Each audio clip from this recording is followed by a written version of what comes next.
Hey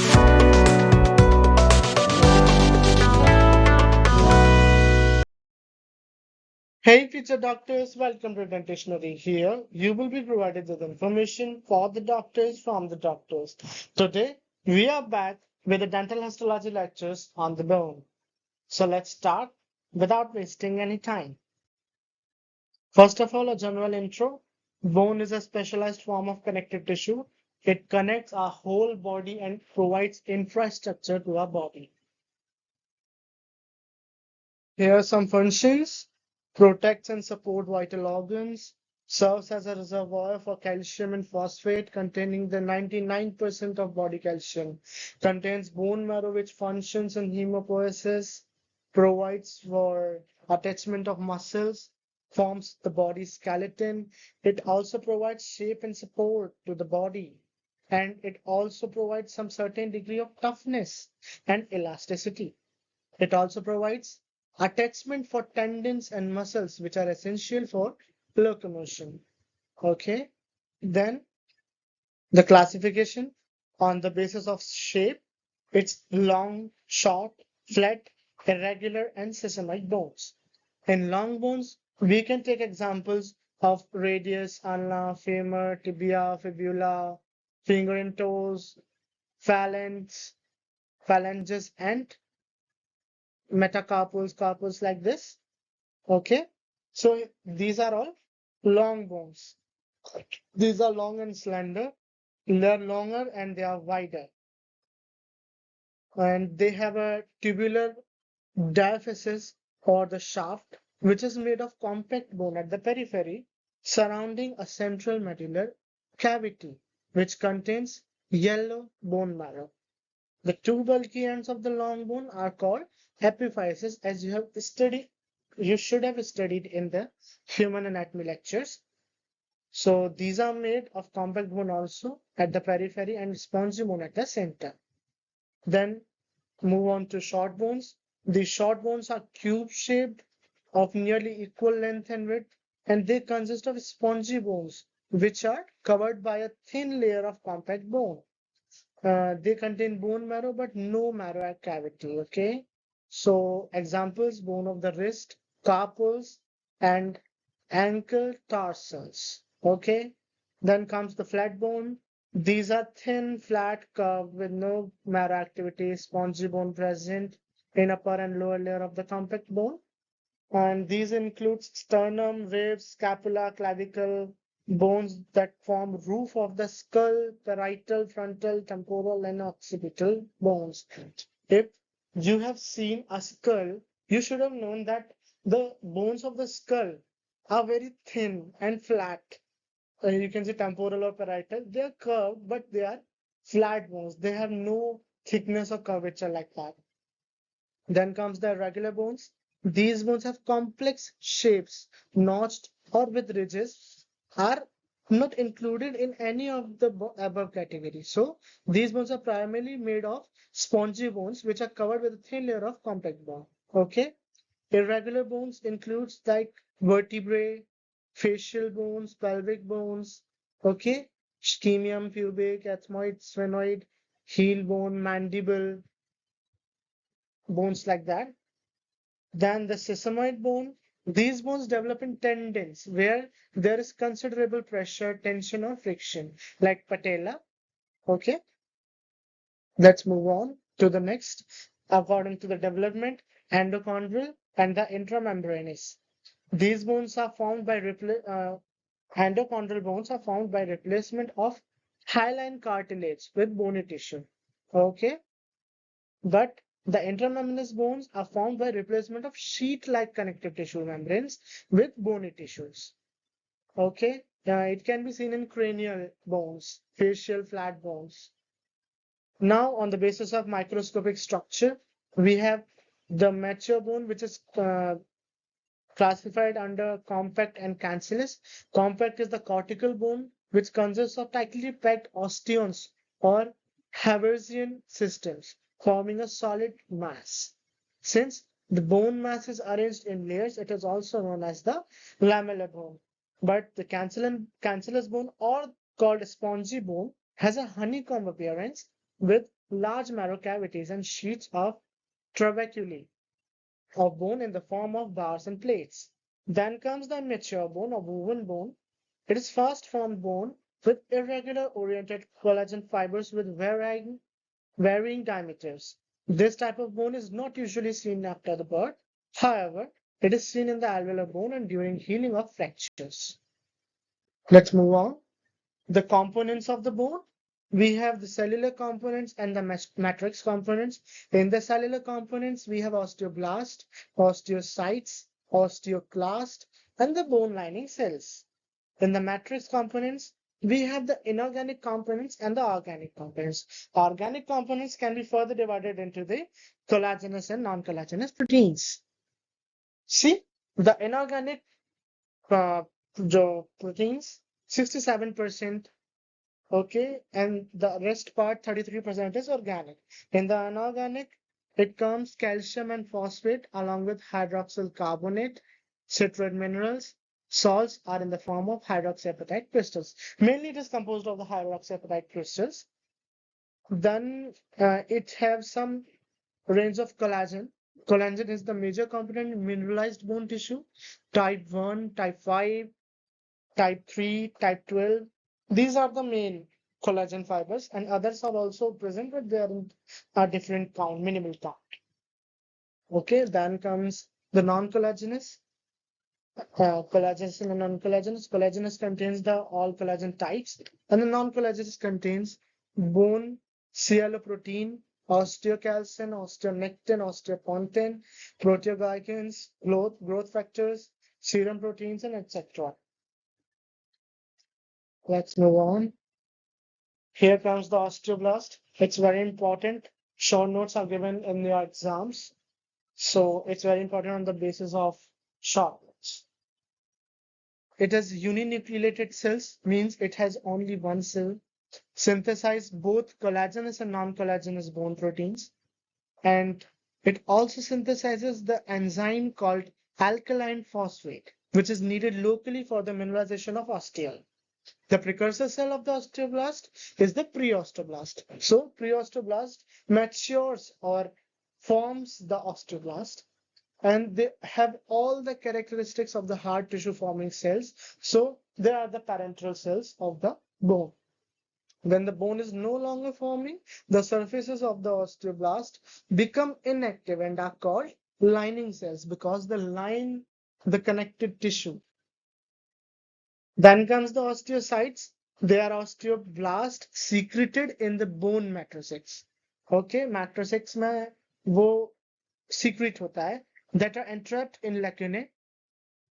An osteocyte lies in its own lacunae and contacts its neighboring osteocytes cytoplasmically through canaliculi. If you can take example from the cellular cementum, which has lacunae, and they connect each other with canaliculi, the spider-like things. The most important function of the osteoblast osteocyte complex is to prevent the hypomineralization of bone, because if hypomineralization occurs, the bone will become weak by continually pumping calcium back into the bloodstream. These also undergo apoptosis, transdifferentiate into the cells that deposit chondroid or chondroid bone. And during the process of transformation from osteocyte to osteoblast, these first become pre-osteoblast, and then because they are less cuboidal in shape and are located at a distance from the bone surface, they do not deposit bone matrix but can still divide. Then comes the osteoclast. It is derived from a monocytic macrophage system, which is responsible for bone resorption. You can get a hint that these are formed well when the bone resorption occurs. They are multinucleated cells with fine finger-like cytoplasmic processes and are rich in lysosomes that contain tartarate-resistant acid phosphatase trap. Yes, its name suggests that when the bone resorption goes on, it traps the other cells. Tartarate resistance acid phosphatase. And then osteoclasts lie in the resorption craters known as house shapes, lacunae on bone surfaces, or in deep resorption cavities called cutting cones. These bone cells can only resorb multi-mineralized bone matrix. It can only resorb mineralized bone matrix and nothing. Let's move further. It's the bone formation, it's important, but it's not that important because only the alveolar bone comes in your dental exams and not the bone formation. So just show, you just have to study for better understanding. So I have given only a chart which is from the your official organs book. First of all, it is intramembranous bone formation, and the other one is endochondral. So first of all, we will study this. It starts with the formation of bone matrix at the site where bone will develop. Then the presence of loose mesenchyme, widely separated stellate cells with interconnecting cytoplasmic processes. Then the center of osteogenesis occurs, which means the capillaries grow into mesenchyme. Then the cells in the center become round and basophilic with thick interconnecting cytoplasmic processes. Then the osteoblastic differentiation occurs, in which mesenchymal cells differentiate into osteoblasts. Then the secret organic matrix osteoid and osteoblasts get entrapped into that matrix to form osteocytes. Then the calcification of the matrix occurs, in which the matrix begins to calcify and crystals formation occurs of the hydroxyapatite type crystals with the help of calcium. Then the formation of woven bone. The bone grows in linear extension spicules. Then the spicule lengthen their lengths. Then the trabeculae forms, extend in radical pattern. Then the spongy bone forms, and it then trabeculae encloses the blood vessels of the woven bone. Appositional growth occurs then. Osteogenic cells on spicule and trabeculae in the vesicular areas are osteoblasts formed, and the bone matrix forms with the new layers of bone matrix depositing on the pre-existing bone surface, and then this process is repeated. Then the bone remodeling occurs, in which the new bone is deposited on one surface and resorbed on the other surface.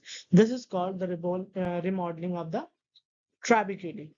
Then the formation of compact bone occurs because the compact bone is more hard bone. Continuous oppositional growth and bone remodeling causes the cancellous bone conversion to compact bone. Then formation of Harvesian system, narrow canals lined by osteogenic cells forms, in which the blood vessels are enclosed, lamellae of bone added to bony walls of spaces in cancellous bone, which forms the Harvesian system. Let's continue with the endochondral.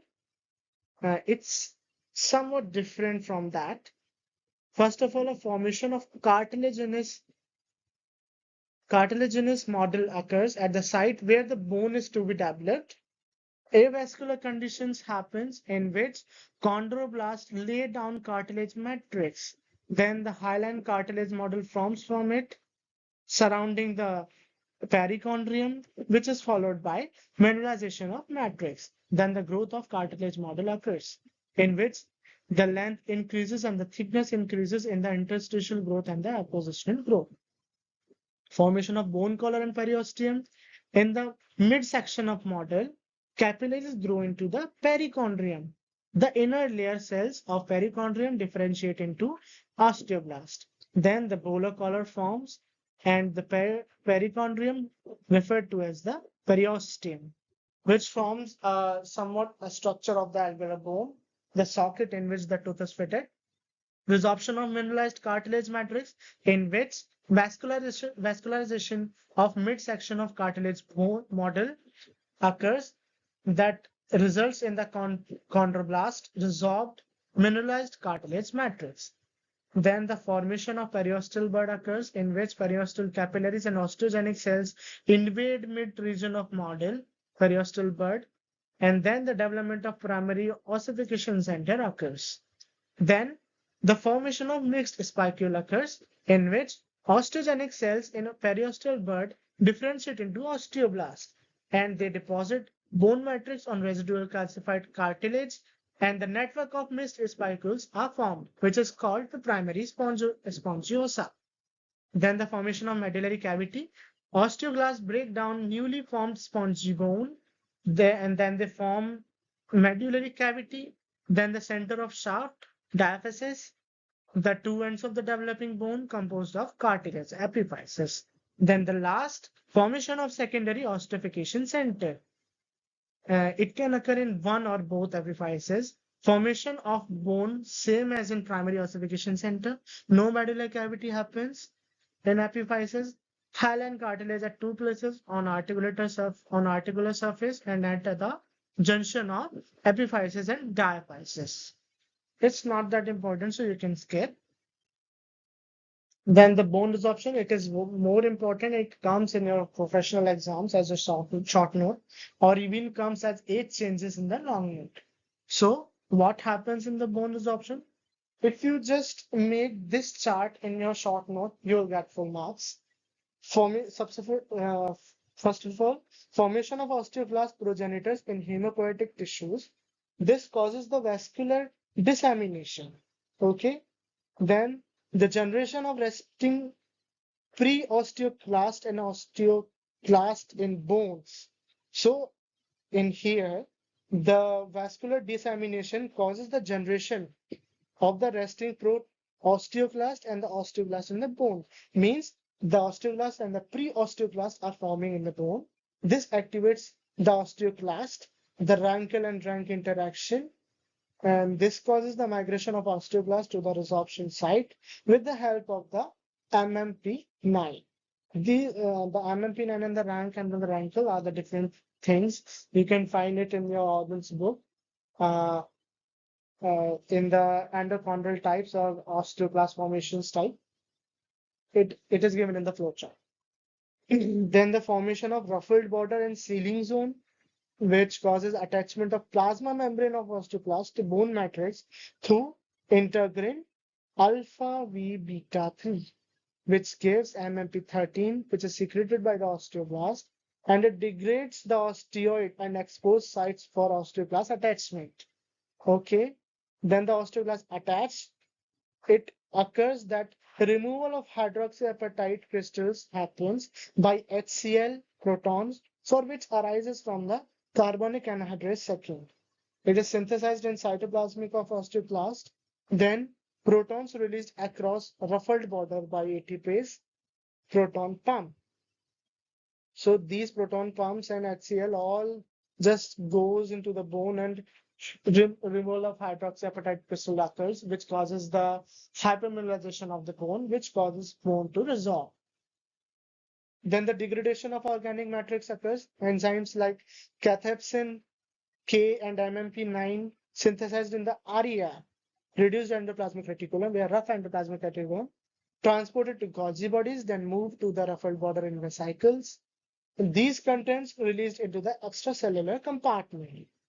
These extracellular compartment or the contents causes the removal of degradation products and frees the organic and inorganic particles from the endocytost from lacunae across ruffled border into osteoclast. This will all go into the osteoblast. Okay, it's like कोई झाड़ू मार दिया उधर osteoblast में. And then they are pegged in membrane-bound vesicles. Then the vesicles fuse with FSD of basal membrane released by exocytosis. Then the apoptosis of osteoclast occurs. This is an age change. This is not a complication or any other thing. It can happen due to some other etiology or some other causes, but in age changes, this is common. Then the next things, it's the bone remodeling and all others. We will study in the next part. We will be covering alveolar bone also in that part. So please be with us and know to get the other slide. Alveolar bone is very important from the exam point of view for your professional exams. So please hold on to the slide. Thank you so much for the next time.